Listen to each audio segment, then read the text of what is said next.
Welcome to the world of science fiction. Don't forget to like and subscribe so you don't miss new stories. Enjoy the listening.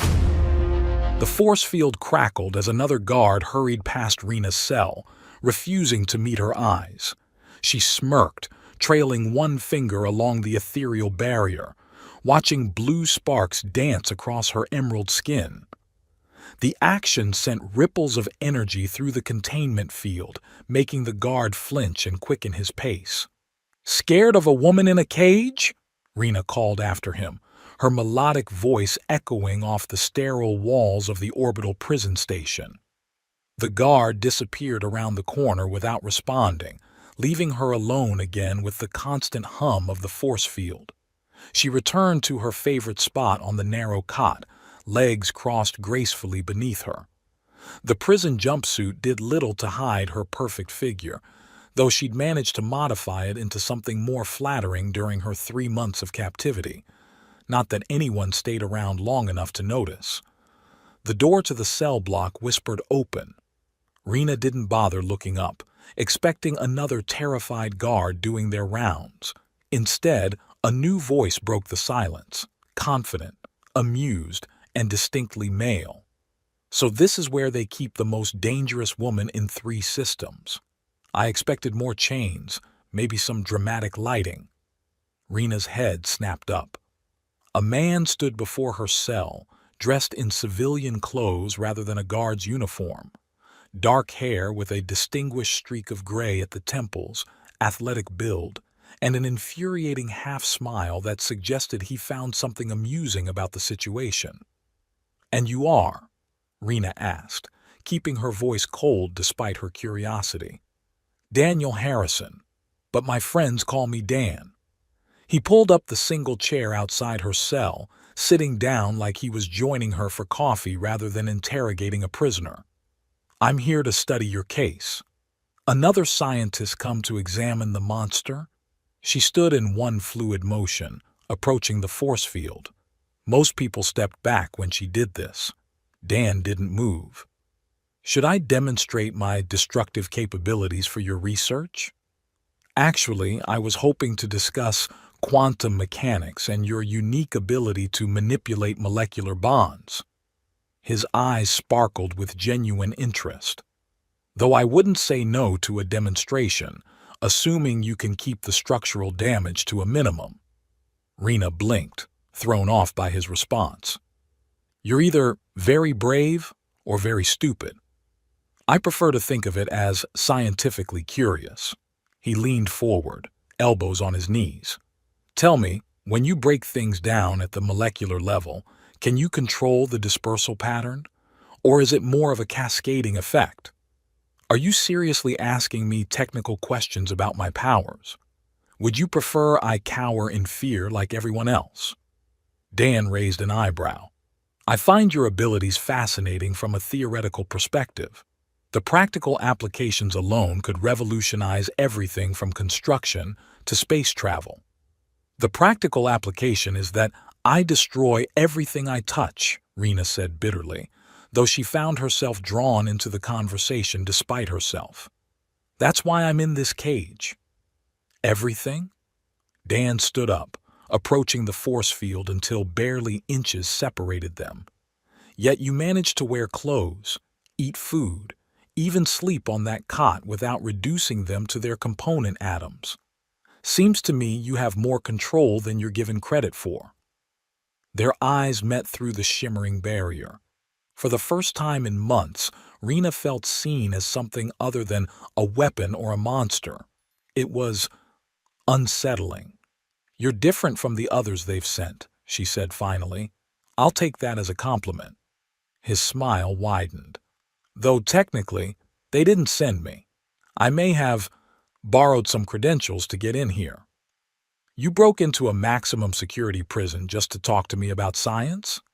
"Well, when you put it that way, it does sound a bit crazy." Dan shrugged. "But I've read your case file.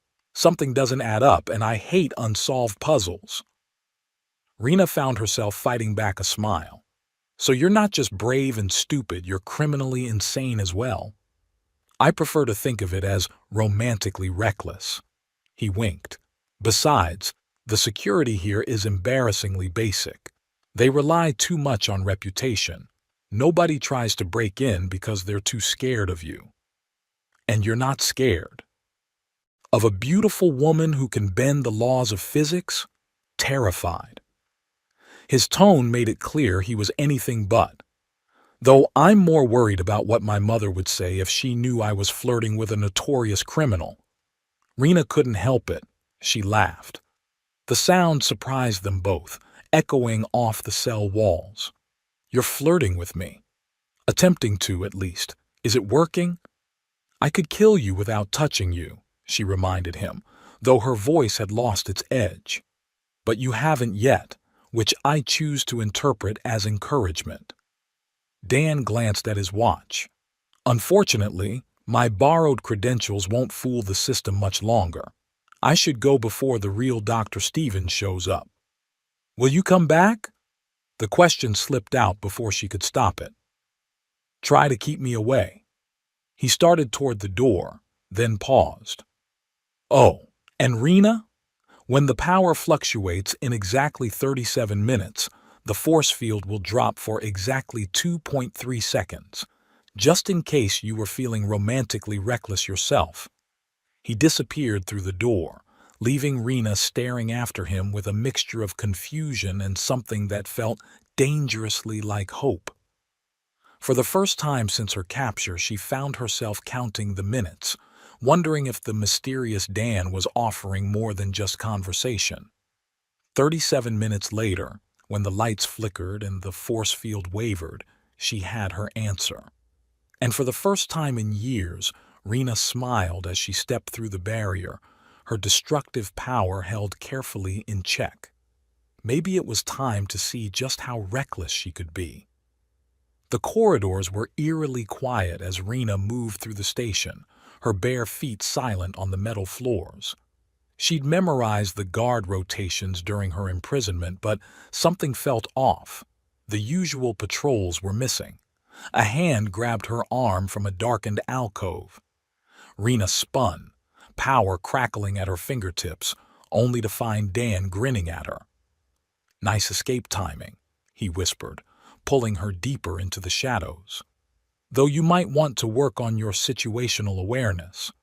I was doing fine before you grabbed me, she hissed back, though she didn't pull away from his touch. His hand was warm against her cool skin. Oh, sure, wandering the halls like a lost tourist. His breath tickled her ear. The exit's this way, unless you'd prefer to give the guards a show. Rena allowed him to guide her through a maintenance shaft, hyper-aware of how close their bodies were in the narrow space. You planned this, she accused quietly. I plan everything. Dan paused at a junction, checking something on a small device. Well, almost everything. You being even more beautiful up close wasn't part of the calculations. Do you ever stop flirting? Would you like me to? Before she could answer, alarms began blaring throughout the station. Dan cursed under his breath. That's about 2 minutes earlier than expected. Time for Plan B. There's a Plan B? There's always a Plan B. He grabbed her hand, pulling her into a run. Though fair warning, it involves a lot more explosions than Plan A. They burst out into a larger corridor just as a squad of guards rounded the corner. Rena instinctively raised her free hand, ready to unleash her power. Wait! Dan's grip on her other hand tightened. Third panel on the left wall, just enough to break the seal. Understanding flickered through her. With precise control she rarely used, Rena sent a focused burst of energy at the panel. It cracked perfectly along the seam, releasing a cloud of suppression gas meant to subdue escaped prisoners. Now run! They sprinted past the choking guards, Dan leading them through a dizzying series of turns. Rena realized he must have memorized the entire station layout. Almost there, he panted. Just need to reach my ship before. A massive security door slammed down in front of them. Before that happens, Rena asked dryly, this would be where Plan B comes in. Dan pulled something from his pocket. A small, explosive charge. Care to combine our talents? Rena studied the door, then looked at the device. A slow smile spread across her face as she understood his plan. You know, she said, stepping closer to him, most men just buy me dinner first. Tell you what, Dan replied, attaching the charge to the door, we survive this, and I'll cook you the best meal of your life. Is that a promise? That's a date. Their eyes met, and for a moment the alarms and approaching guards seemed to fade away. Then Dan stepped back, triggering the charge. Now, as the explosion weakened the door's molecular structure, Rena released her power with surgical precision. The combination created a perfect hole, just large enough for them to slip through. They emerged into a small docking bay where a sleek ship waited. Behind them, the sound of boots on metal grew closer. Ladies first, Dan said, gesturing to the ship's ramp. Such a gentleman, Rena laughed, sprinting aboard.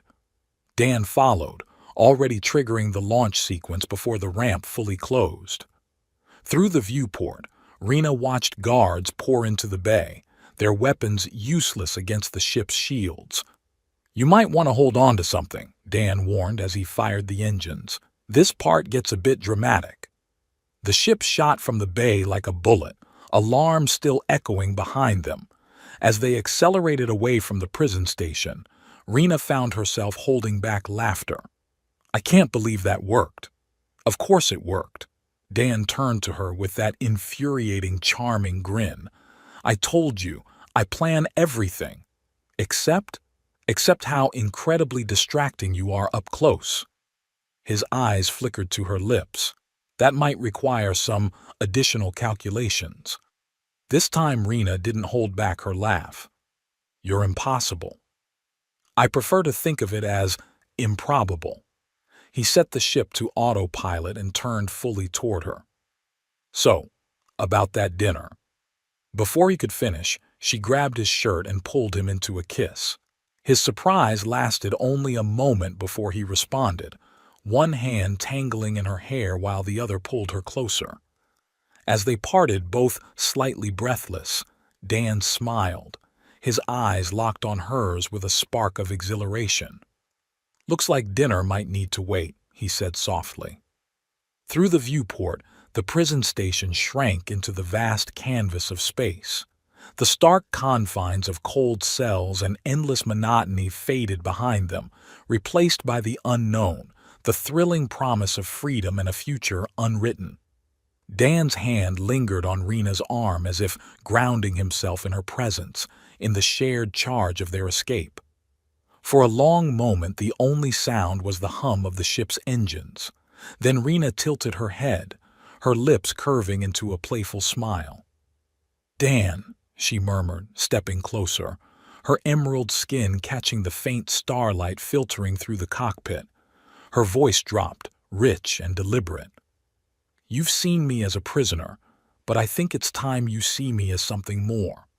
She trailed her fingertips lightly down the front of his shirt, her touch electric, before withdrawing with a calculated grace.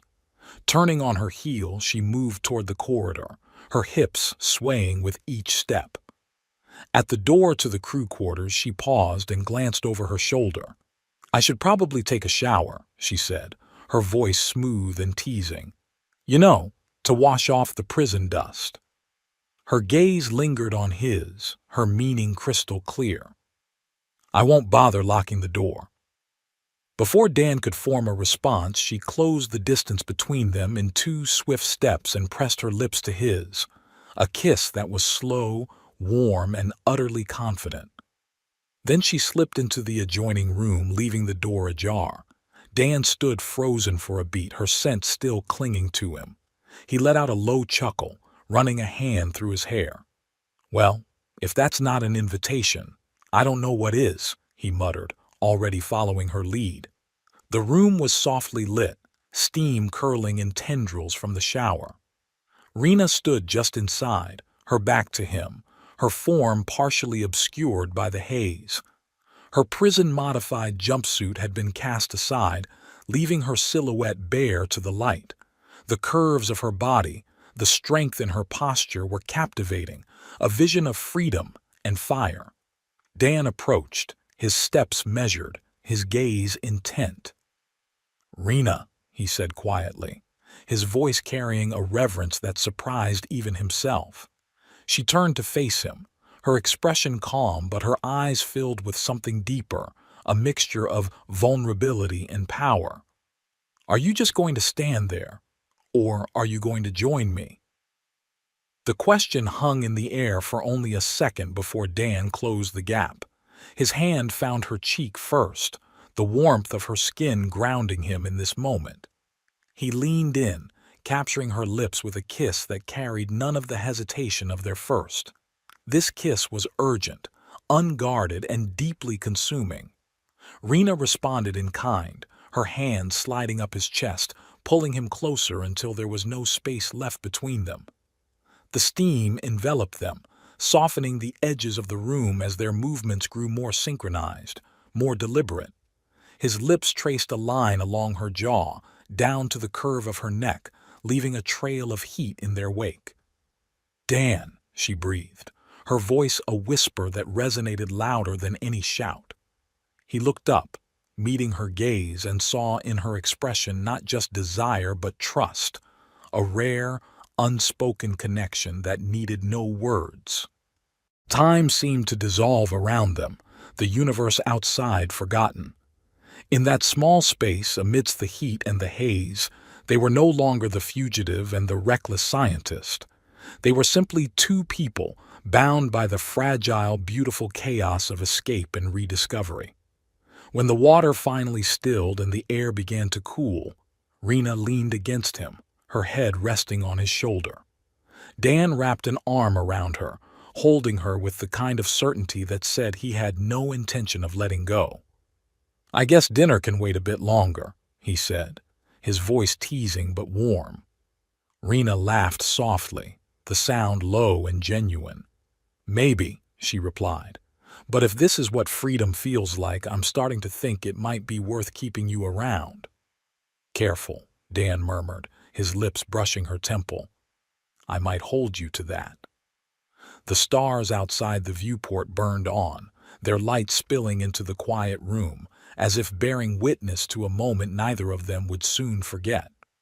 Rain pelted the windows of Dan's safe house, an old Victorian mansion on Earth's outskirts.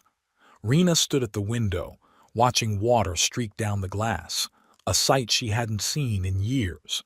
Behind her, Dan tinkered with various devices spread across an antique dining table. "You're staring at the rain like it's going to attack you," he called out, not looking up from his work.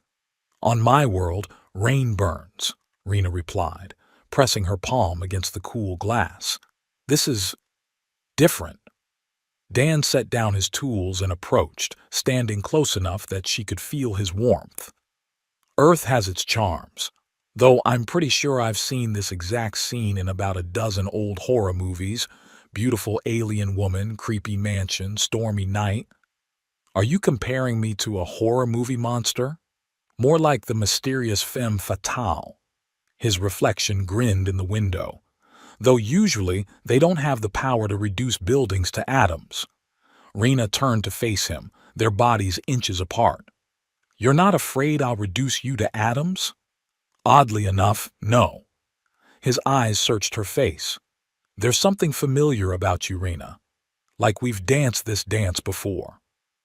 A flash of memory, different lab, different time, same crooked smile, flickered through her mind, but she pushed it away. "I think I'd remember meeting someone as irritatingly confident as you. Maybe in another life then." He stepped back, heading toward the kitchen. "Hungry? I did promise you dinner. You're actually going to cook? Don't sound so skeptical. I'm a man of many talents."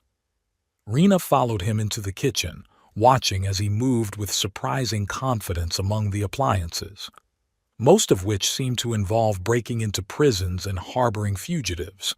"Hey, a guy needs hobbies." He started pulling ingredients from cabinets, though I usually save the prison breaks for special occasions. Only the really pretty fugitives. Do you ever take anything seriously? Dan paused, his expression sobering. Want to know what I take seriously? The fact that the most powerful woman I've ever met was locked up without a trial. The way your case file is filled with holes and contradictions. And how looking at you gives me the strangest sense of déjà vu. Something in his tone made Rena's chest tighten. Another memory tried to surface. Hands intertwined, laughter echoing through sterile corridors, promises whispered in the dark, but it slipped away like smoke. I'm not who you think I am, she said quietly. I think you're not who you think you are either. He turned back to the stove. But for now, let's focus on introducing you to proper Earth cuisine. Ever had pasta carbonara? The next hour passed in a blur of cooking lessons and playful banter. Dan taught her to boil pasta, no molecular manipulation allowed. While she critiqued his technique, on my world, we have machines for this primitive food preparation. As they sat down to eat, Dan produced a bottle of wine. A toast to successful escapes and new beginnings. You're very confident this is a new beginning. I'm very confident about a lot of things. He poured the wine. Like the fact that you're not actually as cold as you pretend to be, and that somewhere in that brilliant mind of yours there are memories trying to break free. Rena stiffened. What do you know about my memories? I know they took something from you, something important.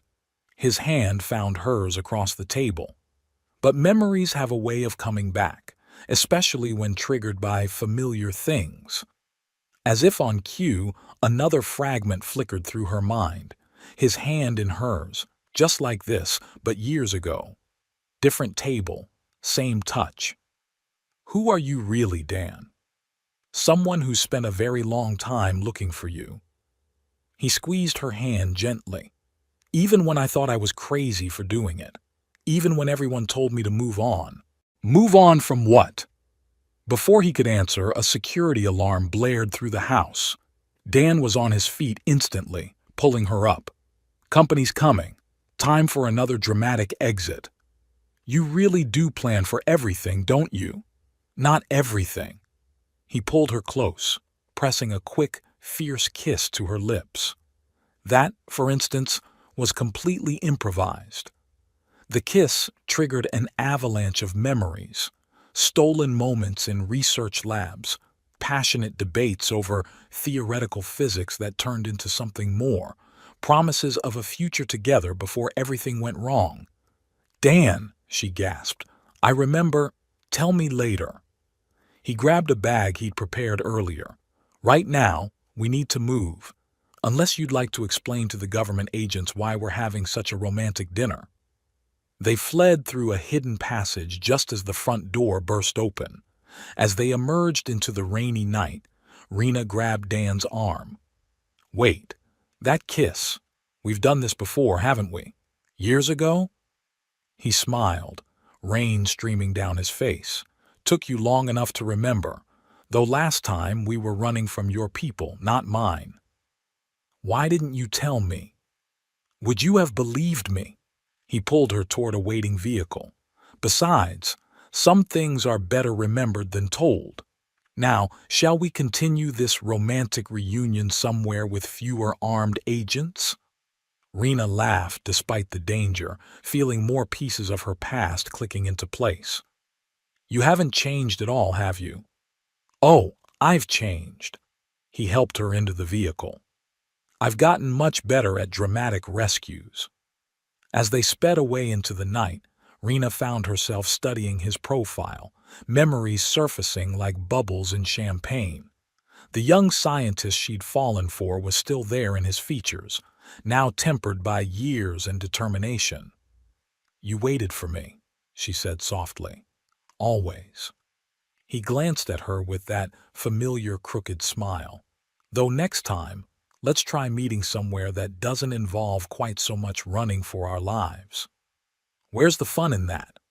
Their laughter mingled with the sound of rain and distant sirens as they disappeared into the night, leaving behind both pursuit and the walls Rena had built around her heart.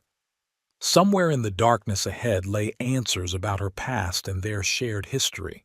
But for now, she was content to simply remember what it felt like to trust, to laugh, and to love. The rain continued to fall, washing away years of pain and isolation, as two people who had found each other across time and space raced toward whatever tomorrow might bring. Several hours and multiple vehicle switches later, they arrived at another safe house, this one a sleek apartment high in an abandoned archaeology tower. "Welcome to Plan C," Dan announced, activating the lights. "Not as charming as the Victorian mansion, but it has better security and a decent view." Floor-to-ceiling windows revealed the glittering expanse of Neo-Tokyo spread out below them. Rena approached the glass, memories continuing to surface as she gazed at the cityscape. "We met here," she said suddenly. "The first time, at the International Science Summit. Second floor, Quantum Mechanics Symposium." Dan moved to stand beside her. "You called my theory on molecular destabilization charmingly primitive. You responded by asking me to dinner to enlighten you about advanced alien science." Rena turned to face him. "That was 15 years ago. 14 years, 8 months, and 23 days. His voice was soft. "But who's counting? Why didn't you give up? After they took me, after they—" She touched her temples where the memory blocks had been implanted. "Because I knew what they told everyone was a lie." Dan's hands found hers. "The woman I knew would never have destroyed that research facility willingly, would never have turned her powers against innocent people." More memories crashed through. The facility, the explosion, the shadowy figures who'd forced her to unleash her power, the same ones who'd locked away her memories and branded her a monster. "They used me," she whispered. "They wanted weapons, and when I refused, they turned you into one." Dan pulled her closer. "But they didn't count on two things." "What's that?" "First, that I'd never stop looking for the truth." His forehead rested against hers. "And second, that love has a way of breaking through even the strongest mental blocks." Rena laughed softly. "That's terribly romantic for a scientist." "I blame your influence. You always did accuse me of being overly sentimental." His fingers traced her cheek. "Though in my defense, finding out the woman you love isn't actually dead tends to make a man a bit emotional." "They told you I was dead?" "They told everyone you died in the explosion. Very convenient explanation for why one of the most brilliant scientists in the galaxy suddenly vanished." His jaw tightened. "It took me 3 years just to find proof you were alive. Another 5 to track down where they were keeping you. And then you broke into a maximum security prison just to see if I'd remember you." "Well, when you put it that way, it does sound a bit crazy." "Romantically reckless," she corrected, echoing his words from earlier. "Exactly." He smiled against her lips before kissing her deeply. This kiss was different from the others, slower, deeper, filled with 15 years of longing and rediscovered memories. When they finally broke apart, Rena noticed something flickering on Dan's workbench. "Is that—" "The device I've been working on, yes." He led her over to it. "Designed to help you control your power without suppressing it. I've had the basic design ready for years, just waiting for the chance to show you." Rena examined the delicate machinery with growing excitement. This could actually work. The quantum harmonics are perfectly calibrated to match your unique energy signature. Dan grinned. "I may have spent those 15 years doing more than just pining dramatically. 14 years, 8 months, and 23 days, she corrected with a smirk. "Now who's counting?" Their laughter was interrupted by a soft chime from Dan's security system. He checked the display, his expression growing serious. "They've found the mansion. We have maybe 12 hours before they start sweeping the city." He looked at her intently. "How do you feel about finishing this device on the run?" Rena picked up a delicate tool from his workbench. "I feel like it's time to show them what happens when two brilliant scientists have something to prove." "That's my girl." Dan gathered his equipment, though maybe we should finish it somewhere with less chance of reducing a major city to atoms. Always so practical. She pulled him in for another quick kiss. "Fine, but I expect more dramatic rescues and romantic dinners once this is over." "Deal. Though next time, let's try to avoid the armed pursuit." "Where's the fun in that?" As they prepared to leave their temporary sanctuary, Rena felt lighter than she had in years. Her memories weren't fully restored, but with each moment spent with Dan, more pieces fell into place. And this time, she wouldn't let anyone take them away again. The city sparkled below them like a sea of stars as they made their escape, two brilliant minds united against whatever forces had tried to keep them apart. The game wasn't over, but at least now they were playing it together. The abandoned quantum research facility loomed before them, its dark silhouette cutting against the dawn sky. Rena and Dan crouched behind cover, watching security drones patrol the perimeter. "Your brilliant plan is to break into the same facility where everything went wrong," Rena whispered, her green skin almost glowing in the pre-dawn light. "Poetic, isn't it?" Dan adjusted the nearly completed control device. "Besides, this is where they keep all the evidence of what they did to you. And? His eyes sparkled with that familiar mischief. "And I may have spent the last decade reprogramming their security systems, just in case." "You really did plan for everything. Almost everything." He caught her hand, pressing a quick kiss to her palm. "Still didn't plan for how distracting you'd be once you got your memories back." Before Rena could respond, alarms blared across the compound. Spotlights swept the grounds as armed forces materialized from hidden entrances. "I'm guessing that's not part of your plan."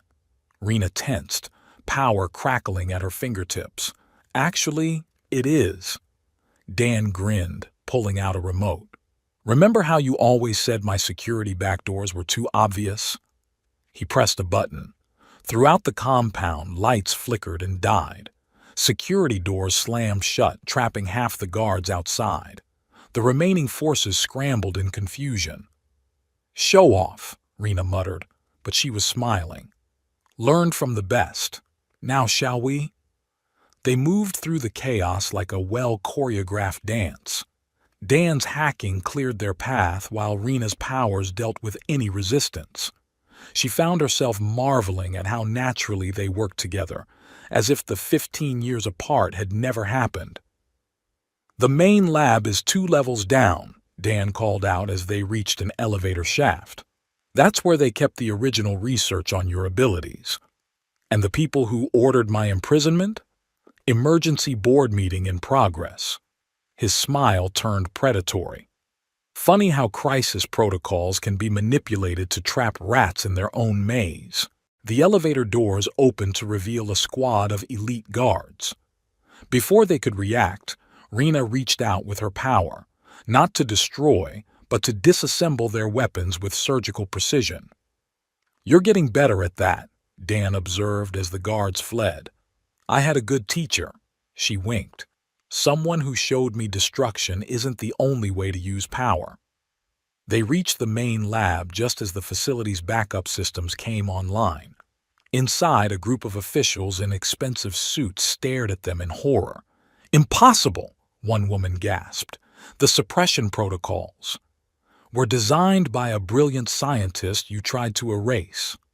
Dan stepped forward. "Unfortunately for you, I'm rather fond of that scientist."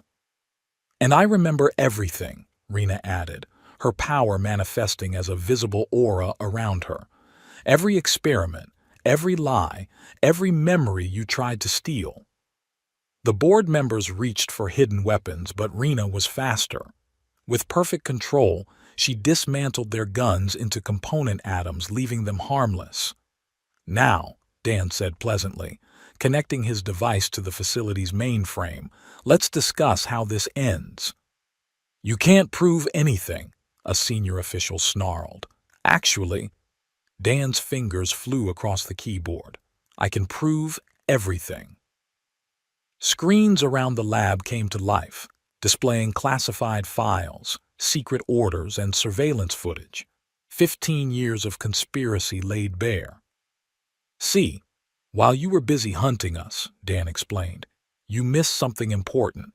Every system you used to track us, I was using to track you. Setting us up from the beginning," Rena realized.